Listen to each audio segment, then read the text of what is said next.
well, it's like onion time, overwintering onion time. And even though I said I'm not doing sets again, I'm doing the sets that grew well last year, which was Shensu, and somebody has recommended, I can't remember for the life of me who it was, Troy. So I'm going to try Troy as well.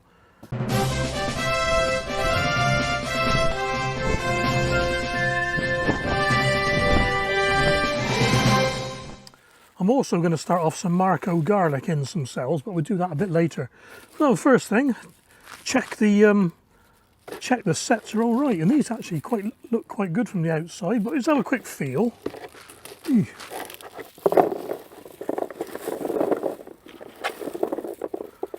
There's quite a few in there. Right, that's what I'm going to do. Just going to stick the label to the tray because knowing me, I will get them mixed up. This sun's up and down, so you'll have to forgive me, guys. That'll do. Yeah, so we're looking for nice, firm, not squidgy. Not too worried about the size of them. I think we proved that the other year when they all grew the same.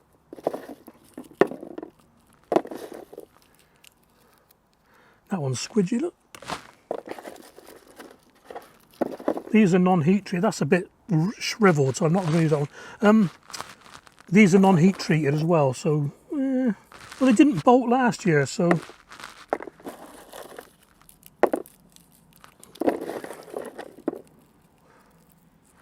Shriveled.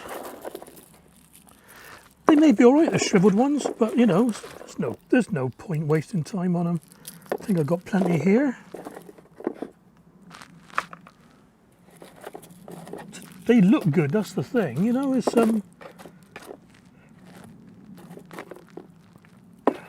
yeah, so that's those. Right, let's do the Troy. There's a few funny shaped ones, like almonds, so flat.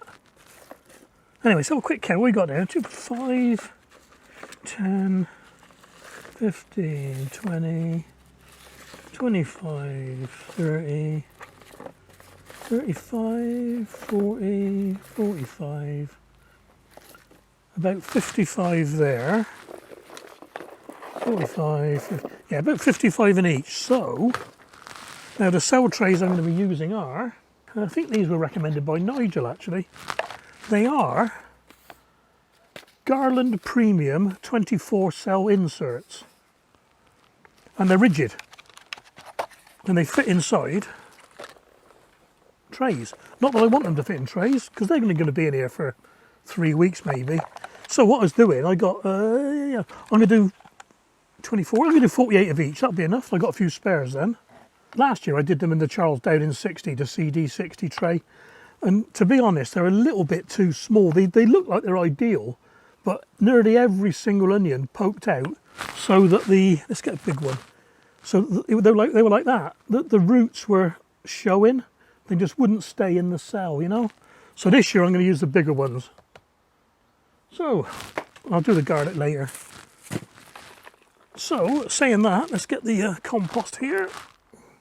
I'll just top one of these up for you. This is just multi-purpose.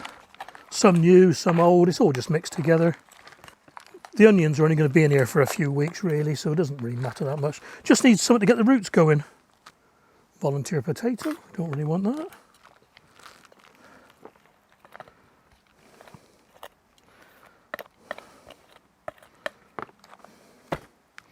Yeah, that'll do, right. Right, and what we don't want to do is, we do not want to force the basal plate into the compost. I know it's only compost, but there are some hard bits in it. We don't want to damage the basal plate. Damage that, and you may as well just say goodbye to the onion, really. So I'm just making sure these are Troy, because I've got 2 trays there. Yeah. So what we're going to do, we're going to make, quickly make 24 holes. And I'm using a pointy dibber so that the, if it was a flat dibber like that, it would squash the compost underneath and the basal plate would just sit on it. I don't want that. I want it to sort of wheedle its way in, you know what I mean? Yeah, there are some hard bits in here actually. And these are going to go in just So they're just about poking out the surface of the compost. I probably will do some directly in the ground, but I want to give some a head start first. I got the space on the plot isn't ready for them. That's what I was getting at. So basal root down, pointy end up, and just push them in gently. Oops. There we go. And hopefully these won't ride out, if you know what I mean. Some of these are a bit confusing. And again, it is me, easily confused.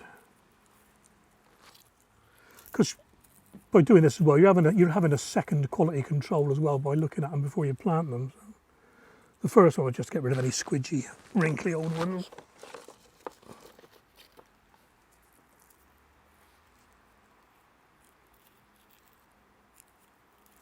Ah, there we are then. Just push the compost in around the outside of them a little bit.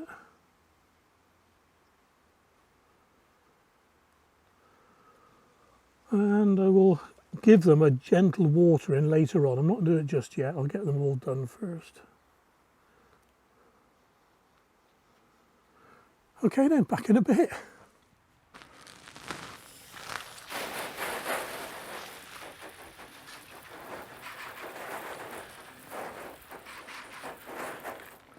Well, that's all it needs, just to settle the compost around the onions.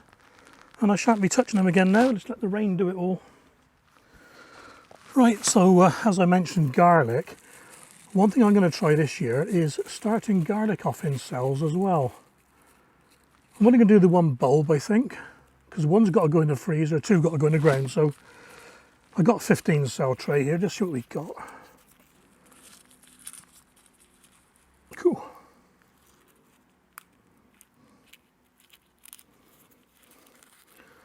Ah, right then, I might change my plan here. And as with garlic, you need to get these planted pretty soon after you break them off the plate, because the damage at the bottom can go rotten. Oh, we got here 1, 2, 3. We got about 6.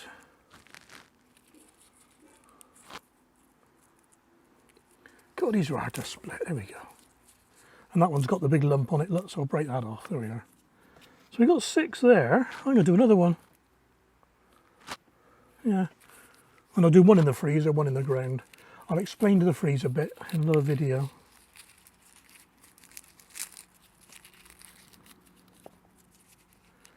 There's a lot of big cloves on these. I like these. Oh, I hope they grow the same. I'm going to have to get a nail job now. Oh dear. Right, and let's have a go at this then. So they want to be pretty deep, these. So I'm going to put them as far down as I can.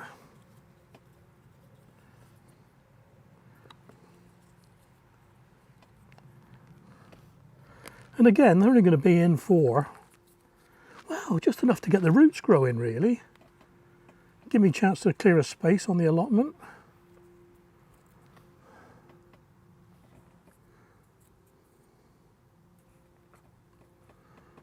And what I'll do when they start growing, I will plant them deeper on the plot, I think. Honestly, I can't remember if I've seen this done before. So I could be totally wasting my time. Right, quick water and that'll be them. Run out of room. I'll leave them in here for now. Give a quick spray.